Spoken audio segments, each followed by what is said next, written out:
श्री स्वामी समर्थ. आता प्रत्येकाच्या घरामध्ये पैशाच्या काही ना काही अडचणी असतातच. प्रत्येकाच्या घरामध्ये पैसा टिकून राहत नाही किंवा संपत्तीमध्ये वाढ होत नसेल तर श्रीकृष्ण जन्माष्टमी आहे शुक्रवारच्या दिवशी. मग आपल्याला काय करायचं आहे, व्यवसायामध्ये म्हणा किंवा पैशामध्ये प्रगती होण्यासाठी, वाढ होण्यासाठी आपल्याला ज्यावेळेस आपण श्रीकृष्णाची पूजा मांडणार आहोत तर त्या पूजेमध्ये आपल्याला 5 मोरपीस ठेवायचे आहेत.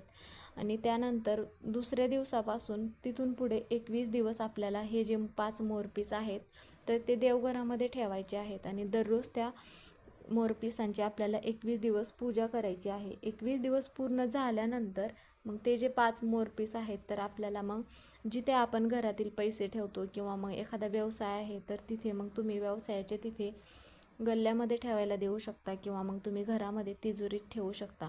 हा उपाय केल्यामुळे आपल्या घरातील पैशाच्या समस्या दूर होतात आणि आपल्या घरामध्ये संपत्तीमध्ये वाढ होते. तर हा उपाय मग श्रीकृष्ण जन्माष्टमीच्या दिवशी आवर्जून करा. श्री स्वामी समर्थ.